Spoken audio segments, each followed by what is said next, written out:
Assalamualaikum warahmatullahi wabarakatuh. Perkenalkan, nama saya Karen Emilza Natasha. Di sini saya akan melanjutkan rangkuman mengenai mata kuliah studi Al-Quran, bab terakhir, bab 12, bab ilmu tafsir.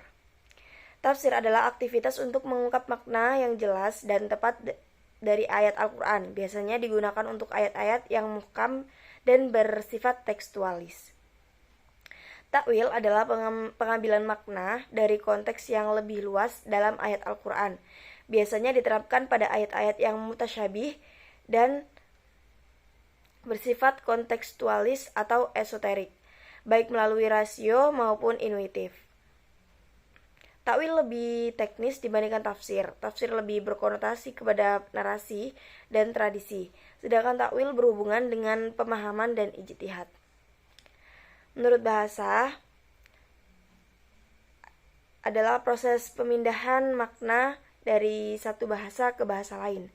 Ada dua jenis terjemahan dalam ilmu ulumul Al-Quran: terjemahan harfiah dan terjemahan tafsiriyah atau maknawiyah. Penafsiran Al-Quran dapat dilakukan melalui Al-Quran sendiri, Nabi, para sahabat, dan tabi'in.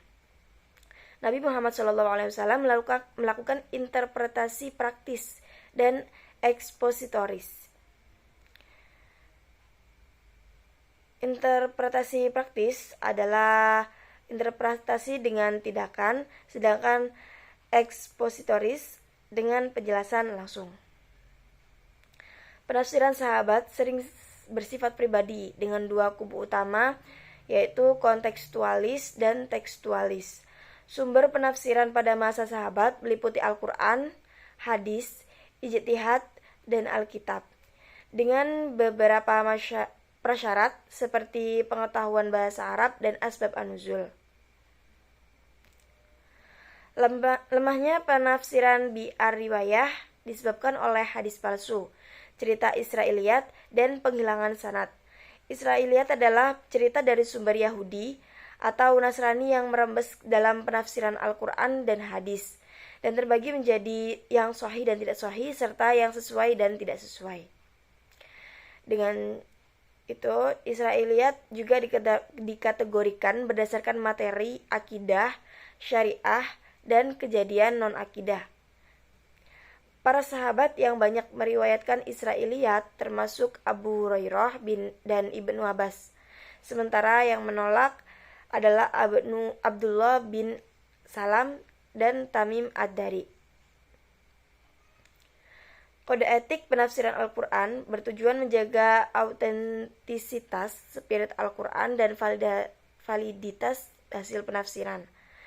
Ayat-ayat Al-Quran diklasifikasikan berdasarkan tingkat pemahaman dengan beberapa ayat yang hanya diketahui oleh Allah Subhanahu wa Ta'ala.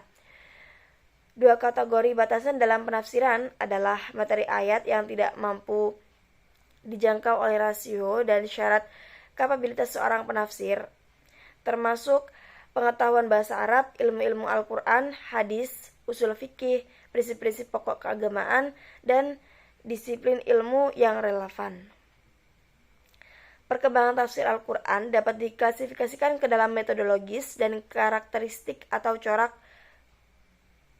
Metodologis meliputi sumber penafsiran, cara penjelasan, dan susunan ayat-ayat, sedangkan karakteristik melihat kecenderungan penafsir dalam menyajikan karyanya. Sekian rangkuman bab terakhir dari saya. Sekiranya ada salah kata, saya mohon maaf. Wassalamualaikum warahmatullahi wabarakatuh. Terima kasih.